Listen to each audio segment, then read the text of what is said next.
Hello, everyone, and welcome to Heads in the Cloud, Feet on the Ground, a no-nonsense discussion on cloud data protection. Today's webinar is sponsored by Rubrik and produced by Actual Tech Media.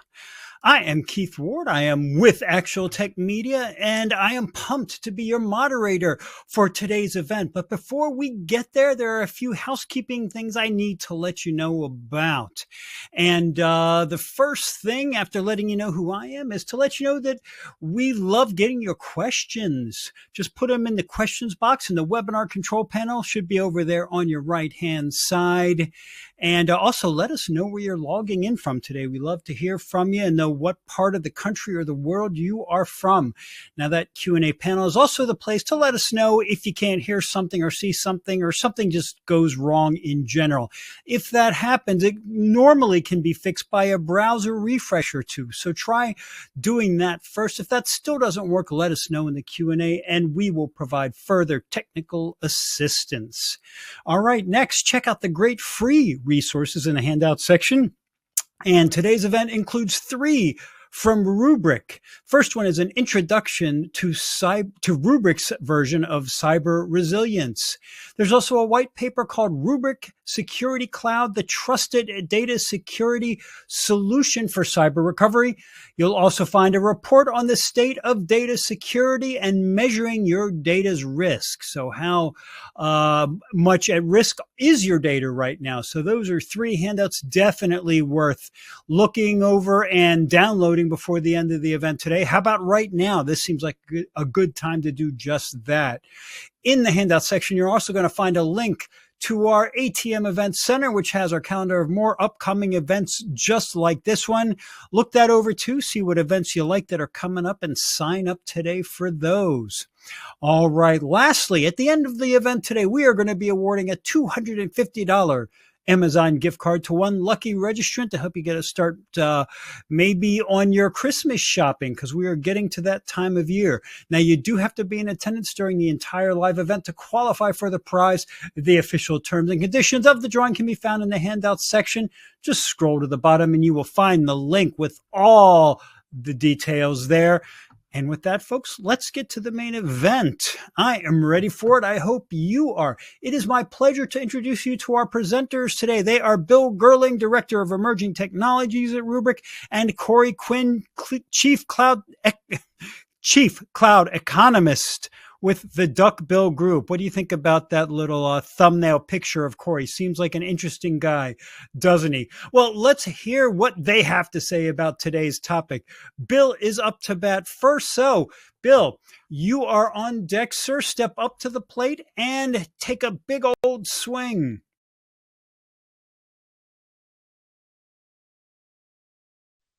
Hey everybody, Bill Gerling here. I am a director in our Emerging Technologies division at Rubrik, and today I am delighted to be joined by Mr. Corey Quinn from the Duckbill Group. Corey, thanks for being here. Would you mind just doing a quick intro? Sure. Thanks for indulging my ongoing love affair with the sound of my own voice. I'm the Chief Cloud Economist at the Duckbill Group, where I spend a lot of my time staring into the AWS bill of large organizations, and it in turn stares back into me, leading to a sense of malaise. Primarily, we spend our time helping large, complex organizations figure out what's going on in their AWS environment, because from our perspective, cost and architecture are fundamentally the same thing. Not everyone is quite on board with that vision, but that's okay. I enjoy being contrary. Well, thanks for being here, Corey. We really appreciate it. And today, title of the session, right, Head in the Clouds, Feet on the Ground. Intent is to just sort of have a fireside chat, coffee table chat, whatever type of chat you want to call it.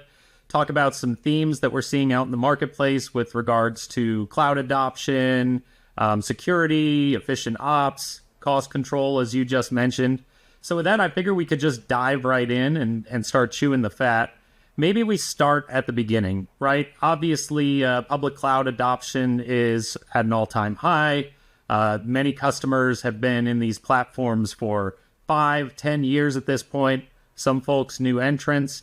Like, what are you seeing out there thematically with regards to your average customer's journey to the cloud, What's top of mind for them? What's working? What's not working? Just kind of a state of the union from your perspective. Sure. Average is doing an awful lot of work there because there are stories that are diametrically opposed. There are themes that we see a fair bit, but it's also really easy to get in front of your skis and say, well, I'm seeing a lot of this. But when someone else who's not doing that will listen to it, that doesn't recognize themselves in the story, that it's, oh, what does this clown know? What we see are overall trends. There's definitely an acceleration of moving things to cloud. There's been a lot of smoke, but not a lot of fire around the idea of repatriating cloud workloads. AI has turned things on its head from the traditional data gravity mindset, where data is big and expensive and slow to move, so we're going to get compute close to the data. Now we're using very special, expensive compute in the form of GPUs, so people are being left with no choice but to move their data to wherever they can get that compute. It's very much a mountain goes to Muhammad style of approach to things.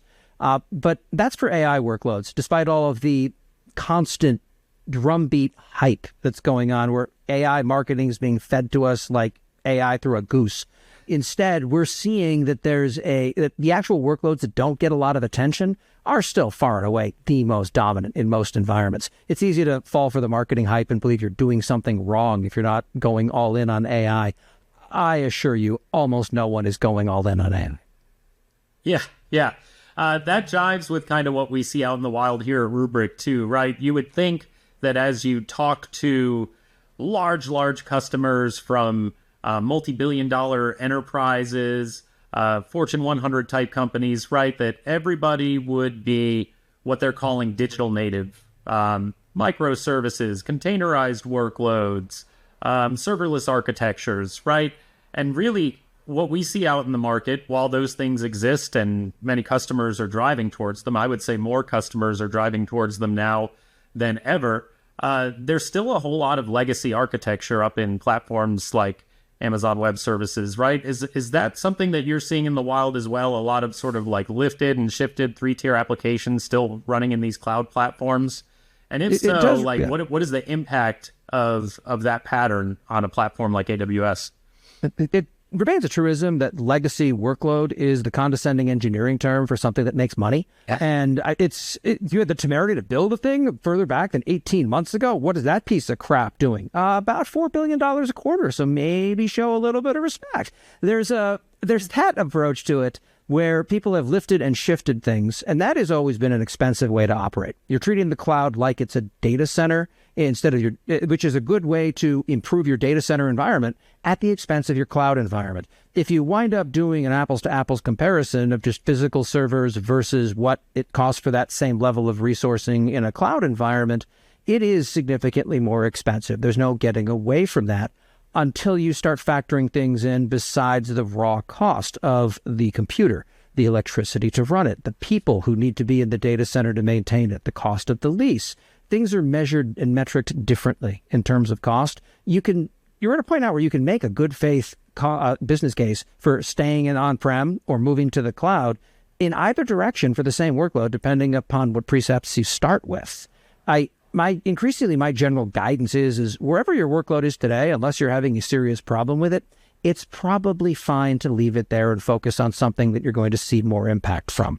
That is considered heresy to some. Yeah, agree. And sort of like the flip side of the coin, right, is these organizations, they go out, they sign large enterprise contracts with AWS, with Microsoft, Google, whomever. They sign these like financial commitments, and then all of a sudden everything needs to be in the cloud yesterday, and it's willy-nilly. Let's move this stuff as quickly as we can, regardless of the architectural patterns, because we now have committed spend and we need to get the workloads up there, burning that down instead of where they reside today. And I think that that's what's driving a lot of these lifty, shifty, sort of just replatforming types of migration patterns. And that's fine, but it does seem like, from my perspective at least, with the data protection and data security lens, that does come with a little bit of operational overhead. You look at a lot of the services out there, let's just talk data protection, right? Your AWS backups of the world. And these tools seem like they're kind of opinionated in the manner that they serve workloads. They have capabilities, limitations, and architectures that sort of assume that you're adopting the cloud platform's best practices, going all in on their tooling. And we do find customers coming to us and saying, hey, file level restore is really important to me. Why isn't that just baked into this solution? And really, it seems to come down to the fact that the solution was designed for the well-architected user, right? The user who's sort of following the cloud provider's best practices and is all in on kind of like their native architectures and their native operating patterns. What other types of pitfalls have you encountered when your customers have said, hey, I'm getting out of the data center as fast as I can, I'm getting into the cloud, that probably means I'm lifting and shifting most of this stuff. Like, what are some unforeseen consequences to that pattern that customers might want to avoid or at least plan for based on your experience? One of the things we do a lot of here at the Duckbill Group is helping customers navigate and negotiate those long-term enterprise commitments with AWS. So the question is not, do we sign an enterprise commitment? That is a foregone conclusion, at least for anything at this kind of scale. What's always the question is, what should our level of committed spend be? How fast will we realistically be able to move things in? If you guess too high, well, now you're effectively owing money, even if you're not using the resources. If you guess too low, you're leaving potential discounting on the table, and it feels like there's no great way to win in that. What I see in the data protection side of it is people do they start off by doing what worked for them previously. They'll use, in some cases, previous vendors. I saw an environment recently where they were spending more on AWS backup than they were on S3. And then they were pointing AWS backup at S3. It'll work, but to store something in S3 natively is 2.3 cents per gigabyte per month, retail price. AWS backup charges 5 cents per gigabyte to back it up. And okay, there are better ways to do this. Another common pitfall that I'll see, and this is in companies large and small, is they've decided to go all in on AWS, the end. Fine. I have no problem with that. That's not necessarily a mistake. But, okay, where are your backups? Oh, we don't really have them, as a common story. Or we wind up just making sure that no one has access to this data. Great. You're still the single point of failure in that account. And especially when you're publicly traded and have to present risk factors, it's unlikely. But yeah, AWS could have a problem that means your data is inaccessible for a time or, unfortunately, not available at all. So what I find a lot of sophisticated companies are doing is they'll use a service, either something they build themselves, something they grab from a vendor, and have a rehydrate the business level of backup set somewhere else, just because it's more effective and easier to be able to say you're doing it than to explain all the convoluted reasons why you're not. And that is something that I think more folks need to be aware of. I've seen folks get very defensive when I say, okay, well, who has access to accidentally delete that bucket? Oh, only a couple of people here, and Steve is one of them. Well, okay, what happens if Steve turns evil? And Steve looks at me with a very offended look on his face, which is why I can't stop the sentence there. Or, more likely, Steven's credentials get compromised, and then he relaxes, because at that point, the attacker is acting as Steven. Whether it's actually Steven turning evil or someone impersonating him is beside the point. Your data is going away regardless. This is the ransomware problem. People care very much about this, and they plan for this super well right after they really regret not having done that exact thing. It's like no one cares about backups. People really care about restores. Yeah, I agree. And I think your previous mention of the assumption that I'm going to use the platform tooling, or one that I see super frequently is, hey, S3 is 11.9s. Like, why do I need to protect it, right?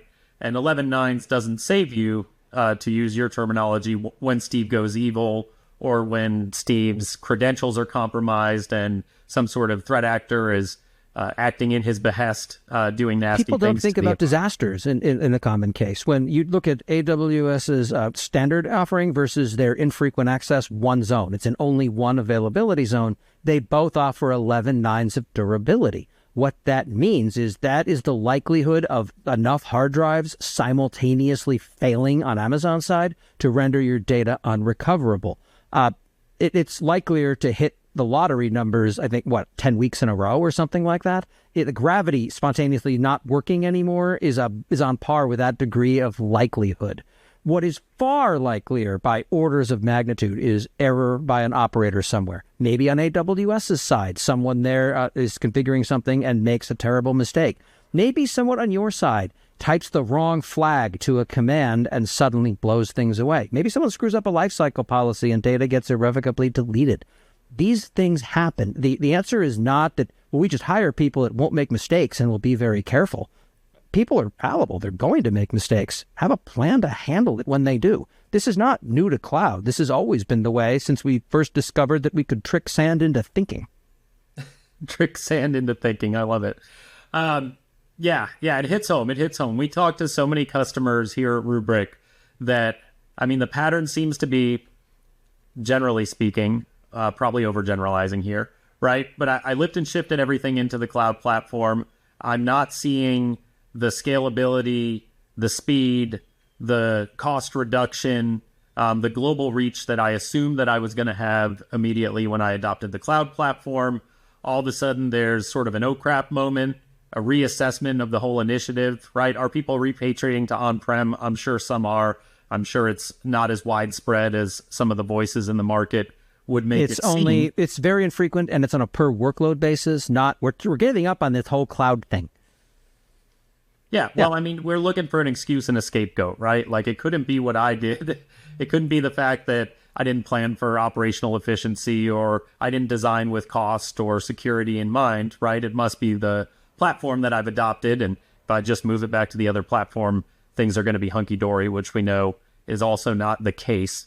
It's been 18 months. It's time to replace our CIO, and the one thing a new CIO cannot do at any cost is not change things. Migrations need to go from one area to another, because that is the reason that we're configured the way that we are, is the reason that our company is not achieving goal X. Okay, fine. It's just at some point, it's almost like put the org chart on a whiteboard and the cubicle dividers on wheels, and that's how things wind up getting shuffled around. It's easier to do it with technology than it is with people, but these problems remain people problems. The cloud can't magically solve internal constraints and context issues that arise in any reasonably sophisticated organization. Yeah. A couple of things just from the past few minutes that I'd like to drill in on, if you don't mind. Please. So the idea of Steve going rogue or Steve being compromised and attacking a cloud platform or a cloud account, I still hear a lot of, hey, AWS doesn't get targeted, Azure doesn't get targeted. Like, when I plan for cyber resilience, I really need to focus on these legacy on-premises workloads because no one is attacking these cloud platforms from sort of a ransomware bad guy perspective, the way that they are on-premises workloads. I'd be curious on your reaction there, because I've seen some things in the market. The Unit 42 Palo Alto report recently, right? Sniffing out environment files, looking for credentials, logging into the environment, privilege escalation, lateral movement, right? It seems to be happening through my lens, but I still talk to quite a few customers that say ransomware in the cloud, that's not a thing. What's your read? For the longest time, I was convinced it was, to be frank, made up by companies like yours to talk about the idea of, well, ransomware actors are sophisticated. Instead of encrypting the Office file share, they're going to do it to S3 buckets. And the thing that changed my view on that overnight was when AWS a few years ago released a blog post from a couple of their security team talking about what they have actually seen in that context. So we know it's real. It is happening. As far as we're going to run our own data center because that way people aren't going to attack us in the same way, or we're moving to the cloud because that way people won't attack us there. It's everyone uses the same substrate. Once someone has access to your cloud account, they interact with it the same way any other customer of that cloud provider is going to. They have this stuff down to a science. Instead of figuring out where your data is stored, they're already listing your S3 buckets and analyzing what data lives inside of them. It's almost that, and to be clear, it's not that these clouds are less secure. Far from it. They will do a better job of a number of security things than any other company is going to be able to achieve themselves unless they are one of these hyperscalers. It's the ability to throw incredibly smart people at these things. Almost every breach comes from, I want to say user error, but that's a little unfair. It's misconfiguration by and large. It's not, there's a weakness in S3 itself. It's that an awful lot of people have improperly configured access rights and permissions to it. because of an early misunderstanding that arose, or just someone was moving too quickly. It takes time and energy to set security up properly. It takes a lot less to just leave everything open and we'll come back and fix this later. We already make sure that it's hard for people to get in. So once people are in, it's easier for them to lateral. There's always the issue of you can do it right or you can regret not doing it right, but it does slow velocity. Right. Yeah. The whole trade-off between go fast mode and good governance is a theme that seems to permeate organizations that are sort of on this journey to what we call cloud forward here at Rubrik, right? Some people call it digital native, whatever. A mature cloud native operating pattern in a platform like AWS. And I totally agree with the so at Rubrik we like to say these days the attackers are breaking in, they're logging in, right? And what we see in the market is that the vast majority of account compromises for platforms like AWS or Azure or GCP, right? These are attacks where somebody has put access keys in an environment file that's publicly accessible in an S3 bucket, or they've hard-coded them in a script and then committed that script to GitHub. And I think there was some research that I saw recently where they were doing some like honeypot-style testing, and it took, on average, 2 minutes for fake access keys committed to a Git repo to get picked up and start attempting to be utilized from places like China, Russia, etc. So, like, obviously, there's an ongoing effort to sort of scrub these sources, look for the initial entry vector, and exploit it as quickly as possible.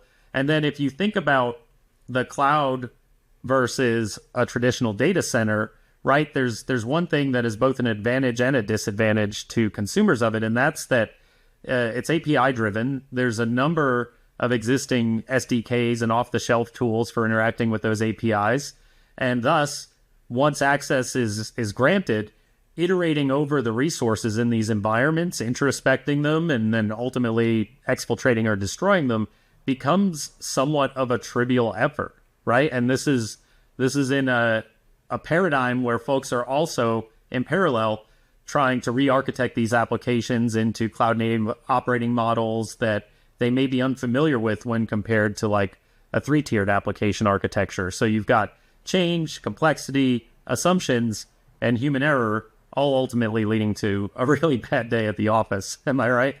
Oh, absolutely. It's a line I like to use is attackers have automated the crap out of what they're doing. Some of your ops team is still doing click ops, which is the formal term for using the AWS console and then lying about it. Right.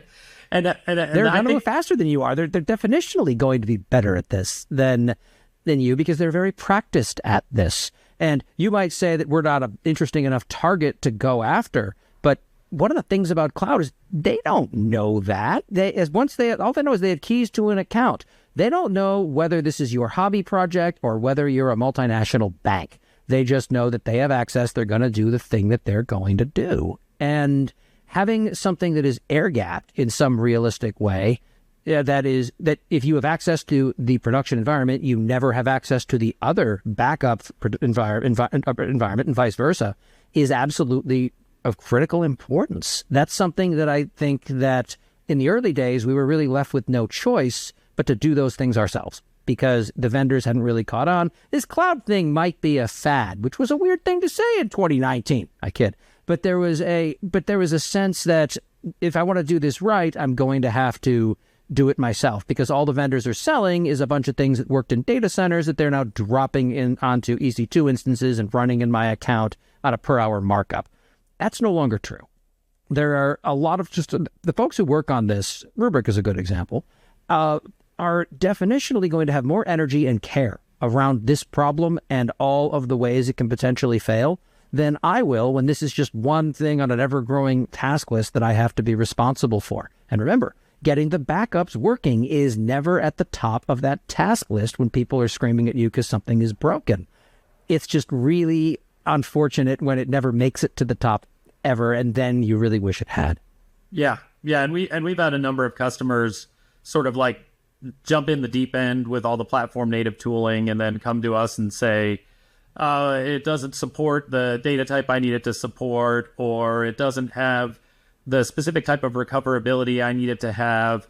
Customers come to us, they ask for help finding the last clean point in time during a ransomware attack so they don't reinfect themselves.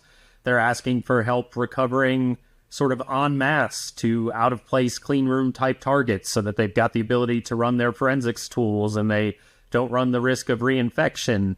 And these are things that folks assume they're going to have kind of like at their fingertips if they just flip on a dial in the platform.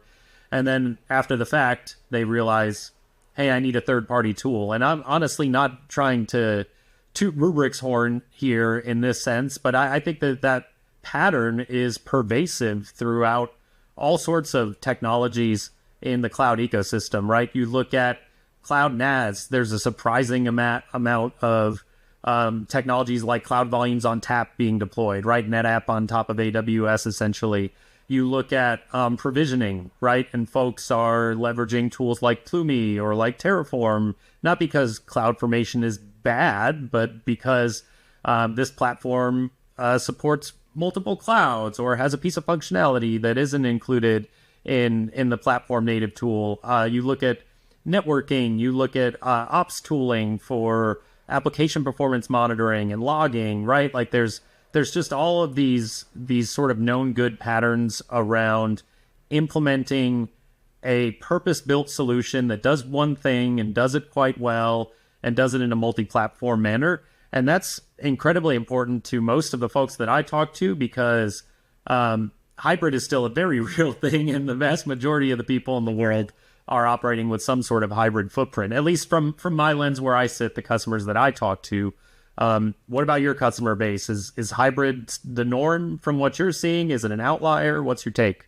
I just want to correct one thing you said. No, CloudFormation is bad. I'm going to go out and just say that it is. I will take that hit. No, the problem that I see is that everyone is hybrid, whether they know it or not. Even small companies like mine will have accounts in GCP or Azure. Multi-cloud becomes real.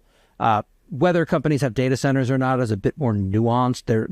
That can go either way. But one of the great failings when AWS Backup was launched, and I still believe hasn't been fixed, is it does not support other cloud targets as a destination. So you're really just moving it around inside of an AWS account or an AWS organization, which is tied to the same company. It's tied to the same payment instrument.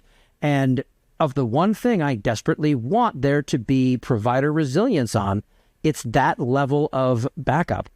Something else that I'm seeing that companies have gotten wrong historically reminds me of when in the 2000 noughts, back when I had my life changed by working at a shop that put a bunch of things on NetApp filers.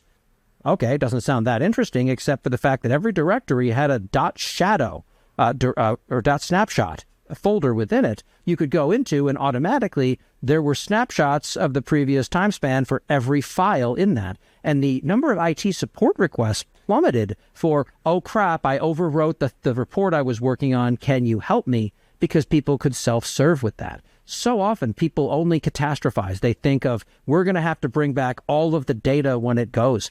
No, it's likely to be one computer or one file or one database table, something that is very specific, that contains a piece of data.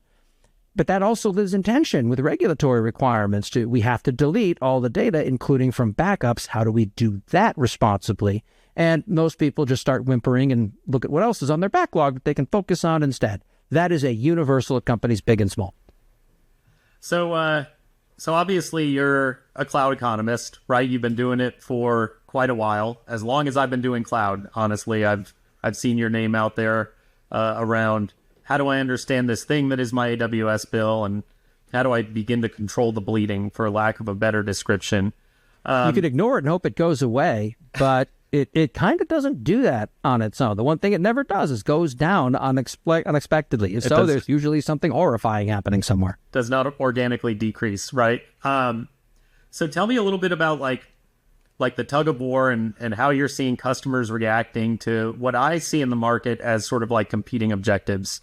So on one side of the coin, you've got, I need to drive costs down. I need to reduce the expense associated with my cloud bill. And then on the other side of the coin, you've got app modernization, an ever-evolving and dangerous threat landscape, and this directive to modernize, go fast, and do everything better than the competition. It sounds like from your previous statement that the vast majority of your customers are trying to drive costs down, but then when you look at well-architected, the obligatory mention there, at the same time, you're supposed to be implementing security through automation everywhere and developing automated and consistent operational workflows. Like, where are customers struggling with regards to these competing priorities, and what techniques or tools have you seen in the wild that have sort of helped them solve this juxtaposition that exists in their ecosystem? It's orthogonal on some level. We focus not on cost cutting, we focus on optimization. Increasingly, the complaint people have is not usually that the AWS bill is too high. It is that it is growing and shows no sign of slowing down, and we are unclear what the drivers are behind that, or that we're staring at an unbounded growth problem as a result of this. It can be as well the fact that, okay, we're tracking business metrics and the cost to service 1,000 monthly active users continues to rise. How do we work on those metrics? When you talk about app modernization, and instead of stuffing something into a container or a virtual machine and treating it like it's in a data center, starting to take advantage of a lot of the more cloud-native offerings of the platform you've chosen does inherently lead to cost savings rather dramatically, but it requires a reason to do those things. Companies, by and large, will not embark upon a re-architecture purely due to cost reasons. And I've been saying for a while that if you're moving to cloud to save money, you're almost certainly doing it wrong. Any cost realizations will be at least 5 years out, if not more, if for no other reason than that you are dealing with this with people's time and loss of focus versus what they could be doing instead. The reason to go to cloud as a result remains a capability story. You're able to do things differently and unlock some of the innovation there. And a lot of times that's people-driven, process-driven. If you still have to go to central IT to ask permission to spin up a new cluster to test something, well, what have you really gained? This is where cloud started, with a lot of shadow IT.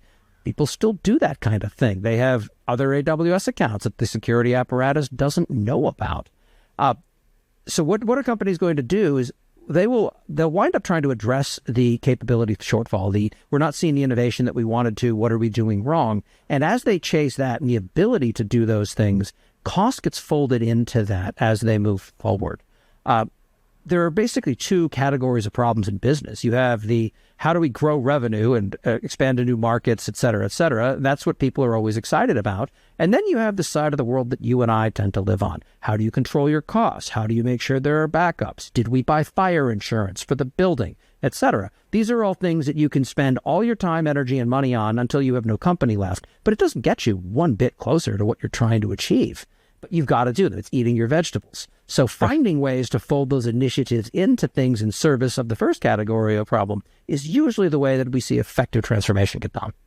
Yeah, agree. And from where I sit, I think that that pattern that you described, so you look at vending cloud accounts, right? And the concept of what we at Rubrik, we call it the democratization of cloud or the democratization of data, which is this concept that, look, I'm going to draw some guardrails around what you can and can't do within any given cloud account.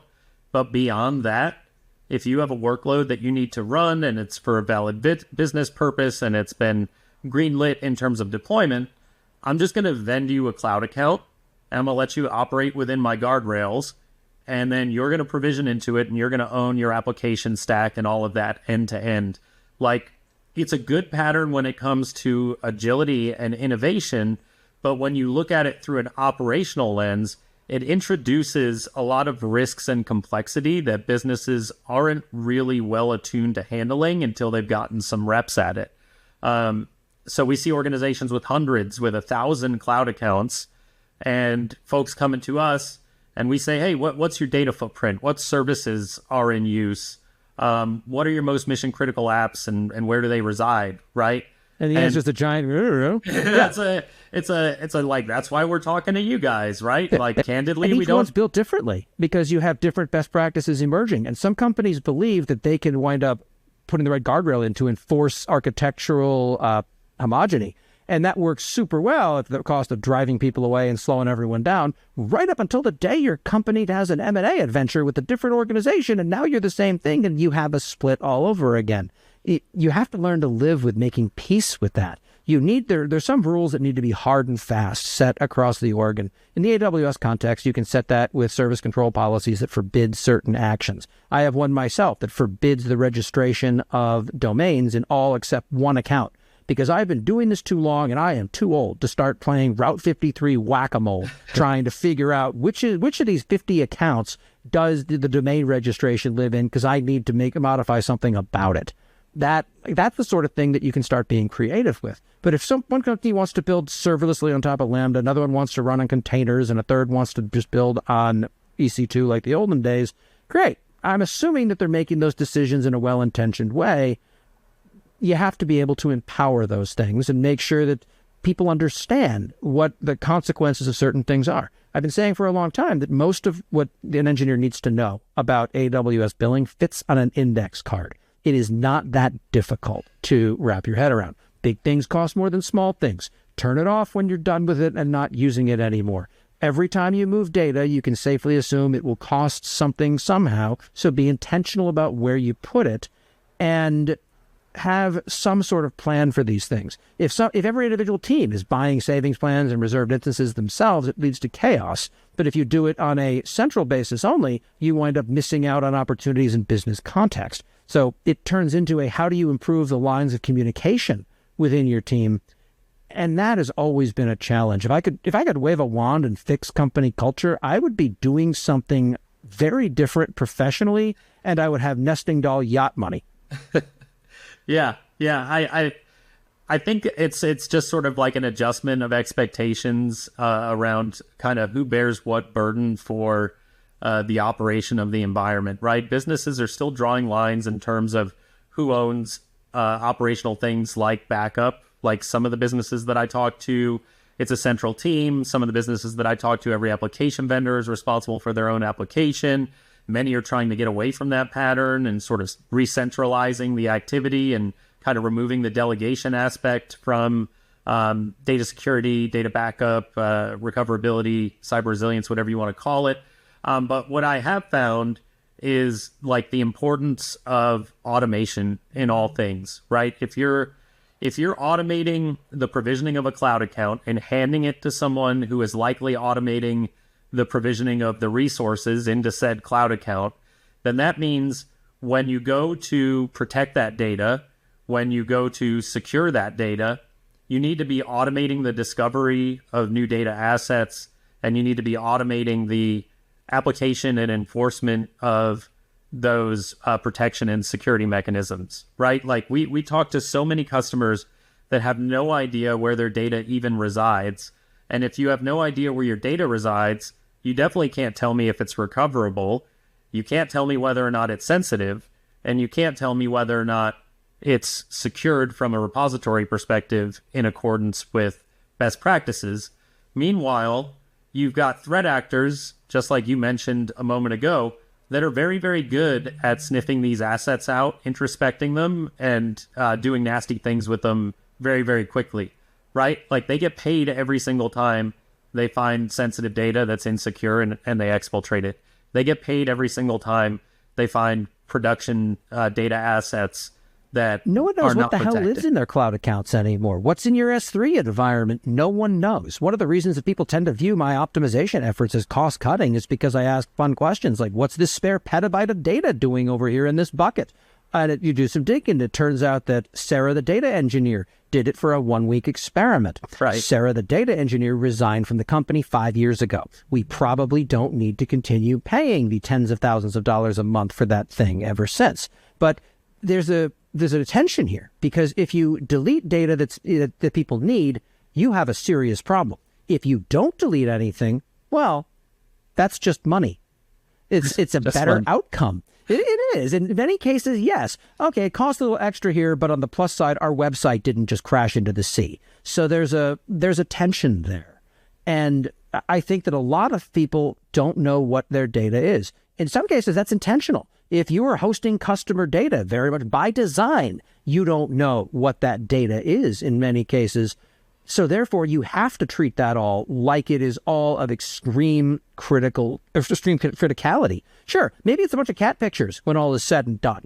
Maybe the cat is extinct and it's a giant scientist project. Maybe it's the nuclear codes. You never necessarily know what it is, but you've got to treat it all as being sacrosanct in that perspective. It's just a lack of understanding and a lack of treating things in the right context, I think, is pervasive in this industry. And I want to be clear, I'm as guilty of this as anyone else. But I think it's human nature. Yeah, don't look at my Google Drive. Exactly. I certainly haven't looked at mine. So yeah, it's just when it yells at me to run out of space. What do I have in here that's going to cause me a problem? No, but that's a really interesting point that you make, and one that we see customers actively trying to solve for in the market. We call it the ROT data, the redundant, obsolete, and trivial data in our customers' environments. And there's real pain around this stuff because, first of all, like you just said, if it's duplicate data that's not necessary for some immediate purpose, then it's driving up cost, right? So I've got one lever that I can pull. My company's trying to reduce cloud expenses. If I can just identify this redundant, obsolete, or trivial data and remove it, then I can save some money. But you've also got the other angle, which is going back to your Sarah example. Let's say Sarah dumped a production database with customer information in it because she needed to load tests to do some testing. Sarah loads test, masks or removes all the sensitive data from test, runs her testing, and then quits and moves to Fiji a week later, like you just said. What's still lying around is this database dump, probably sitting in S3 in an unprivileged environment because it was used to load test, generating cost and chock full of privileged information that if, I think it was Bob who was going rogue in our example earlier, that if Bob gets at, all of a sudden I've got a ransom note sitting, inside of my bucket. I've got threats to go to regulatory authorities or publish it on the dark web, so on and so forth. So there's a risk element to this data that is often just seen as something I would want to tidy up for the purposes of cost control. There's like a double benefit to sniffing this stuff out and eliminating it, but it is also complicated since you remove one wrong data set and you've potentially taken down a production application. And there's the other side of it, too. I mean, I have a very feisty 4-year-old who has a great set of lungs on her, but she doesn't scream half as loudly as the AWS console when I try and make an S3 bucket public to share assets within it intentionally. It freaks out. This is exposed to the internet. Yeah, its name is assets.domain.com because it's sharing a bunch of images for a website. That is very much by design. Calm thyself. And it continues to carry on, and I get the scary emails and the rest. You can't treat everything like it's a bank vault. That makes the primary use case of the service inaccessible. It requires judgment, understanding what goes where. But I sure as hell should not have the database backup hanging out in that bucket. Right. Yeah. I think the sort of crux of the thing is you really need to know your data in order to do this cloud thing properly. And in order to properly know your data, you need to be discovering it and classifying it through automation on an ongoing basis. Because as we all know, what was sensitive and privileged one day may be non-sensitive and unprivileged the next day. What is unsensitive and irrelevant might be highly sensitive tomorrow, because data by nature is dynamic and always changing. And if we just slap a label on the repository, all it is a label. Like, you need to kind of trust but verify, to use an old adism. You have the other problem, too, which is infrequent but super obnoxious if there's suddenly a legal matter and you have to preserve things for discovery and then present it. Like, all data this person had access to during their time here. Oh, no. Now you've got to go spelunking into 10 years of stuff that just frankly shouldn't have been kept around in the first place.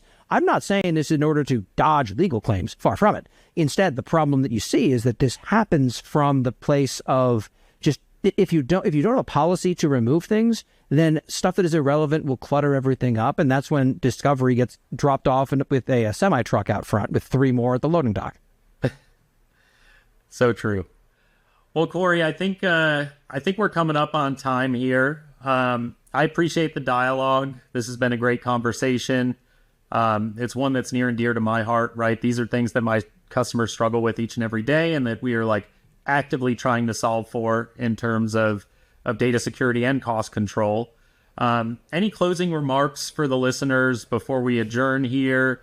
Maybe a parting bit of wisdom on cloud cost control before we wrap?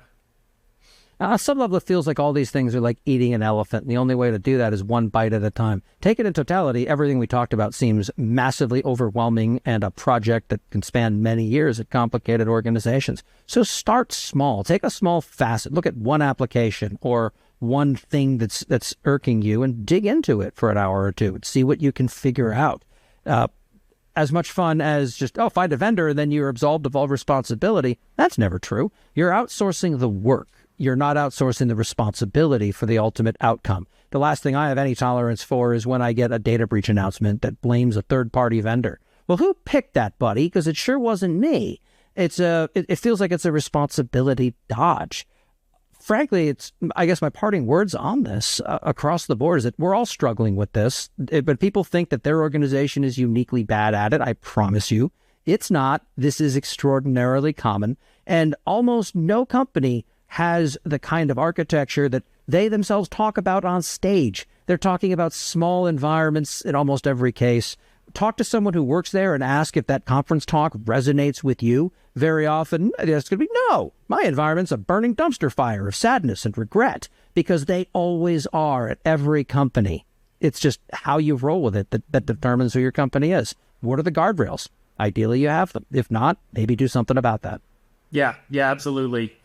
We often encourage our customers here at Rubrik to pick their most business critical application, to dive deep on it, analyze what's working, what's not working, and then obviously at the tail end of it, there's how can Rubrik help, right? And I guess as closing words for me, for the audience on this webinar, what I'll say is, like, we have some very interesting capabilities when it comes to proactively securing your cloud data assets, whether you're trying to find that overexposed data, whether you're trying to find that out-of-place sensitive data. We've got the ability to create immutable copies and air gap them and recover them quickly. We've got the ability to ensure that those Bobs of the world whose credentials are compromised can't do more damage than already happening upon initial breach, right? We can bulkhead your data assets, separate them from one another, prevent that lateral movement. So if any of the things that we discussed today are things that you're struggling with in your organization, there's a good chance Rubrik can help, and we'd love to have a conversation. And that'll sort of end my soapbox moment on Rubrik. Hope that everyone in the audience found the discussion interesting and valuable. Corey, I just want to say thanks for joining me here. I always enjoy chatting with you and hearing your perspective on the world. So just thanks for taking the time to chat with me and chat about Rubrik. Thank you for the invitation. I always appreciate it. Absolutely. All right, everybody. Have a great day. Go Rubrik.